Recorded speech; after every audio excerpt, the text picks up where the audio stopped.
私はここ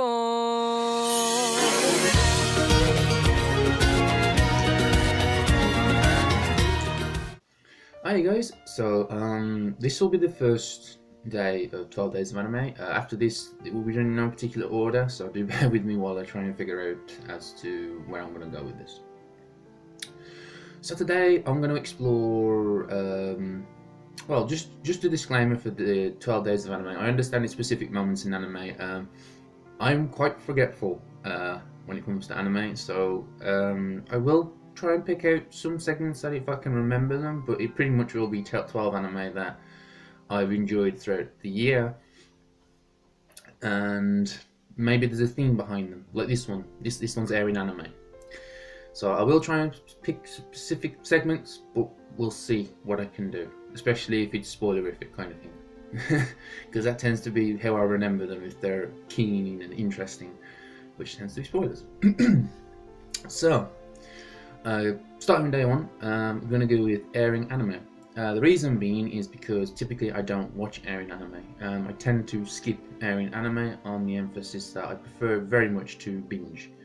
I don't really like watching and waiting every week for a new episode. It's I don't find fun in that. I don't. This year I haven't really watched much airing anime at all. I think I probably watched about 6 series. Beginning of the year it was like Love Tyrant and what was the other one?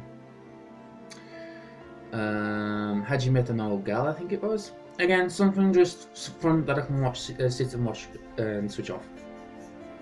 The fall I've actually been watching a fair few. There's only been 3 I've been able to keep up with though.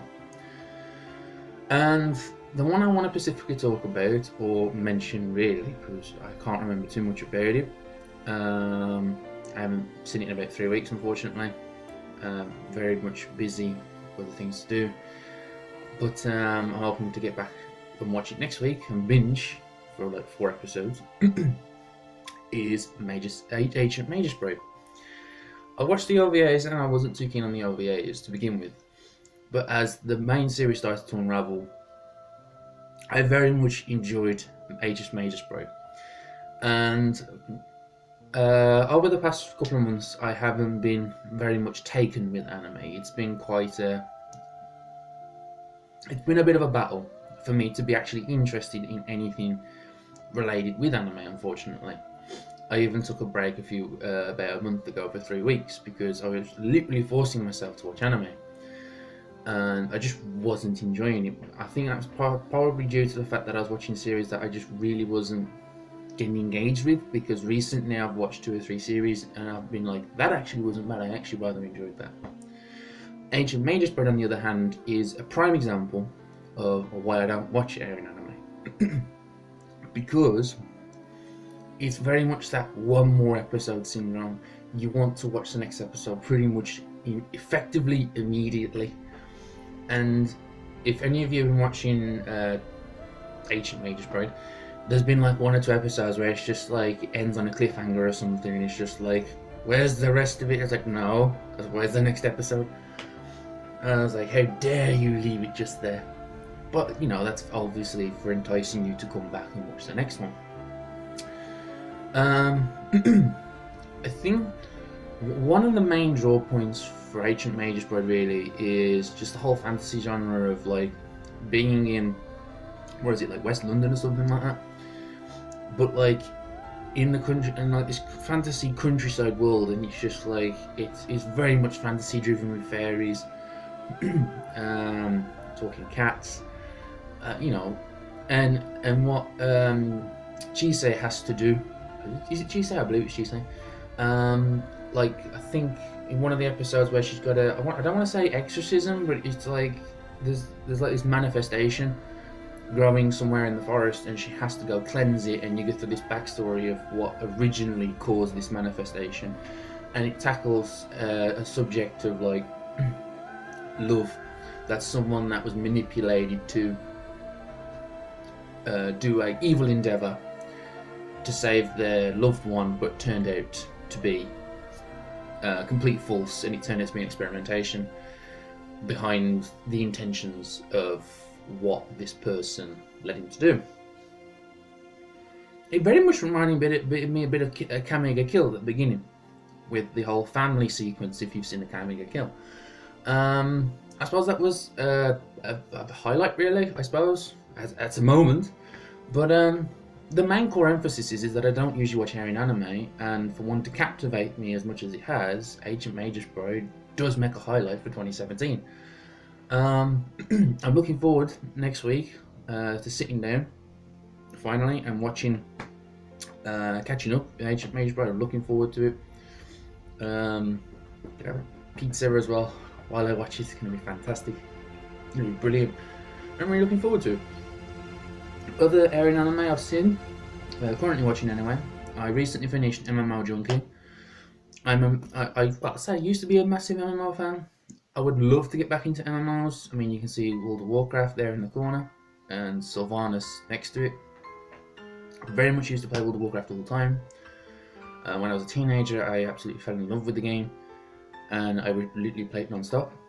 And to this day, if I can get invested in it, especially when I'm leveling a new character, I can play and play and play and play. Final Fantasy XIV was also another game I really enjoyed. Loved playing the Bard, great class. I very much would love to back to MMOs, and MMO Junkie does give me that niggling feeling of sitting down in front of a computer and talking with friends and just basically playing for hours on end, having fun. I miss that. I know Sword Art Online Fatal Bullet comes out soon, beginning of next year. I'll probably pick it up on Steam, probably, more than likely, because I don't fancy playing online services. So I might try and get some people together to play that.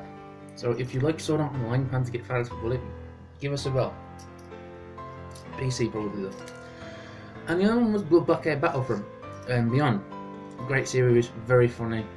I think it's just great. I mean, one of my favorite episodes from season 1 was when Zap and what's his name, the protagonist, all they want to do is sit down and eat, and they can't just sit down and eat. There's always something that interrupts their meal, whether it's to do with it being disgusting because they live in an alien world, or whether or not it just gets disrupted all the time. Fantastic episode. Anyway, that's rambling on. As I said, throughout this week, throughout this 12 days of anime, I will try and make Pacific moments if I humanly possibly can, but otherwise it's probably just going to be a case of 12 highlights that I watched this year, unfortunately. But I will try and give my own take and try and make it interesting if I can, rather than just 12 animes that I've seen, you know, well, you should watch them kind of thing. But I'll see what I can do. Anyway, Eren anime, Ancient Magus Bride, if you haven't been watching it, it's a great anime. Really looking forward to Violet Evergarden as well, which is airing next year.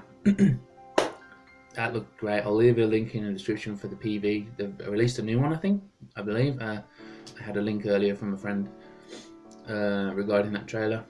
It looks absolutely gorgeous. Cannot wait for it to come out. Probably will come out till about April, May though, because it's being licensed by Netflix, and we probably won't get it until it's fully aired, I think. Yippee! But either way, it is on its way, which is great. Kia ora. That will conclude airing anime for 12 days of anime. Thank you guys for checking out my video. I apologise for the negligible rambles, but I suppose that's what these videos are for.